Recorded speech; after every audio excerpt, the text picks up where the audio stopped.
Assalamualaikum warahmatullahi wabarakatuh. Perkenalkan, saya Revi Rifani dari Biologi A semester 6. Di sini saya akan mereview jurnal bioteknologi, jurnal internasional terkait tema bioteknologi, yaitu diajukan untuk memenuhi tugas pengganti UTS mata kuliah bioteknologi. Baik, berikut adalah pemaparannya. Adapun jurnal yang saya review adalah berjudul Effect of Culture Media on Seed Germination and Callus Induction from Cultured Seed of Rice Cultivar. Penulisnya yaitu Kumari, Pankaj, Sharma, dan Hans.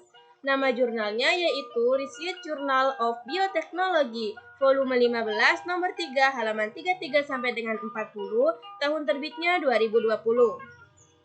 Kemudian, adapun studi pendahuluannya dalam jurnal ini yaitu beras atau Oryza sativa adalah tanaman monokotil yang menyerbuk sendiri yang termasuk dalam genus Oryza dari famili Poaceae dan subfamili Oryzoideae.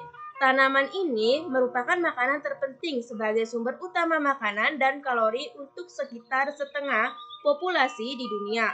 Peningkatan yang signifikan telah dilakukan melalui pemuliaan padi tradisional yang telah membuat kemajuan signifikan menuju hasil yang lebih tinggi, peningkatan kualitas, ketahanan penyakit yang lebih besar, dan pertanian penting lainnya.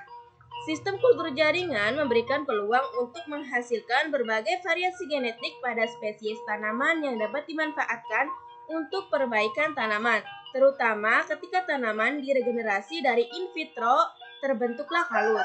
Pembentukan kalus yang efisien dengan demikian menjadi komponen penting untuk eksploitasi kultur jaringan tanaman untuk perbaikan tanaman menggunakan variasi sama klonat. Kemudian, medium merupakan faktor yang penting untuk keberhasilan percobaan kultur jaringan. Dan dengan demikian, pemilihan medium yang tepat adalah langkah pertama dari setiap percobaan kultur jaringan.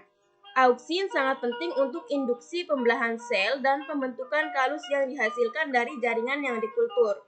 Di antara auksin, 2,4D juga dianggap paling potensial untuk pembentukan kalus. Interaksi auksin dengan sitokinin juga penting untuk menentukan jenis organogenesis dan pembentukan kalus dari jaringan yang dikultur.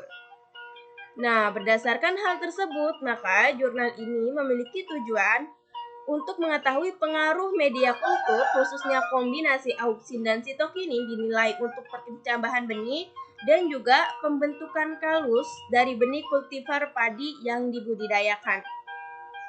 Adapun metodenya yaitu percobaan ini dilakukan di Departemen Bioteknologi Pertanian dan Biologi Molekuler, Fakultas Ilmu Dasar dan Humaniora, Universitas Pertanian Pusat Rajendra Prasad, Pusa Bihar, India.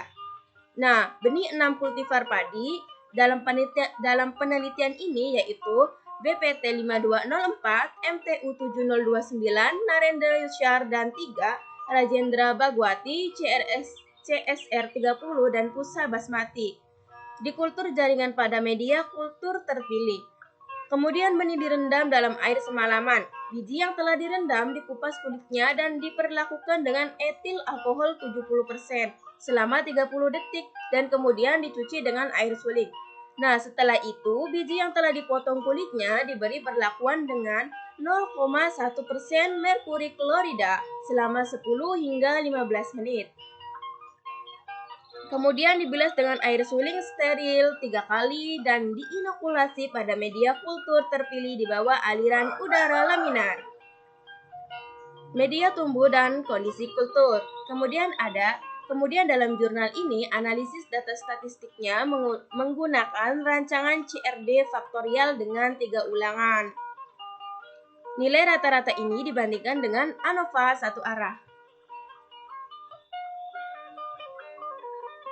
Berikut adalah beberapa kultivar padi dalam penelitian ini dan karakteristiknya. Selanjutnya yaitu hasil dan diskusi.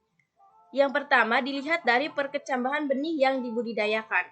Benih yang dibudidayakan mulai berkecambah dalam minggu pertama.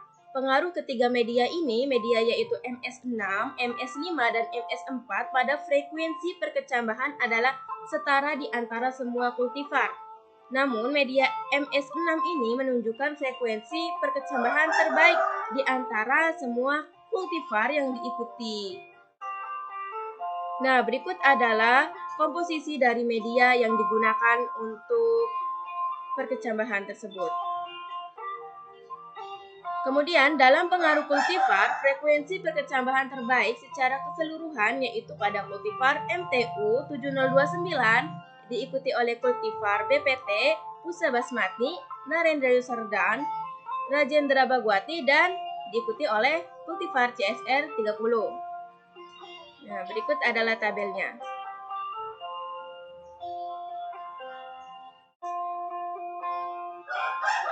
Kemudian, berdasarkan pembentukan kalus benih yang dibudidayakan, hasil penelitian ini yaitu benih kultivar padi yang dibudidayakan menunjukkan pembentukan kalus dari pori-pori benih pada minggu pertama.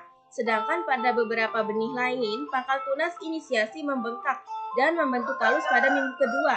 Frekuensi kultur yang menunjukkan pembentukan kalus dari pangkal pucuk lebih banyak daripada pori benih-benih yang dikultur. Warna, sifat, dan pertumbuhan kalus bervariasi dari satu kultivar ke kultivar lainnya dan dari satu media ke media lainnya.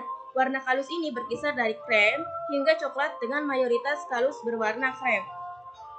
Yang kemudian yaitu sifat kalus adalah gembur, tetapi ada beberapa daerah yang kompak juga. Berikut adalah tabelnya. Kemudian ini ada gambar dari penelitian yaitu terhadap kalusnya. Yang selanjutnya yaitu frekuensi pembentukan kalus secara keseluruhan adalah yang terbaik pada media MS1, diikuti oleh MS2, MS3, MS4, MS5, dan MS6, masing-masing mengingat semua 6 kultivar. Adapun frekuensi pembentukan kalus yang terbaik secara keseluruhan terdapat pada kultivar CSR 30. Nah, berikut adalah tabelnya.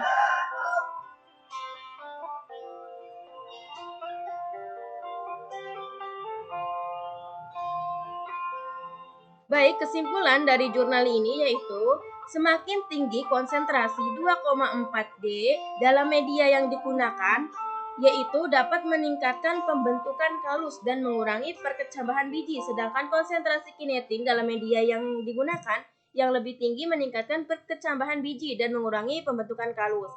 Sebuah perkecambahan benih yang efisien dan protokol pembentukan kalus didirikan. Kondisi media dan kultur yang sesuai akan berguna untuk perkecambahan benih dan studi toleransi cekaman berbasis pembentukan kalus. Kalogenesis dapat memfasilitasi perbaikan tanaman melalui variasi somaklonal. Kalus, akar, dan tunas juga dapat digunakan sebagai eksplan awal untuk transformasi genetik dan pengembangan transgenik yang diinginkan. Oke. Berdasarkan review jurnal yang saya baca, dalam jurnal ini ada beberapa kelebihan dan kekurangan. Adapun kelebihannya yaitu dalam jurnal tersebut banyak mencantumkan gambar, tabel, dan grafik sehingga mempermudah pembaca untuk memahami isi jurnalnya. Kemudian, pembahasan sesuai dengan permasalahan ditulisnya secara singkat dan juga jelas. Penulis menggunakan referensi yang cukup banyak dan masih dibilang terbarukan referensinya.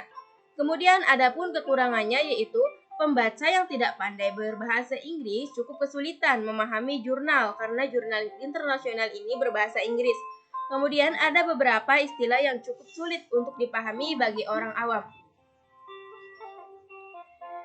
Mungkin cukup sekian pemaparan dari saya. Terima kasih atas perhatiannya. Kurang dan kurangnya mohon maaf. Wabillahi taufiq wal hidayah. Wassalamualaikum warahmatullahi wabarakatuh.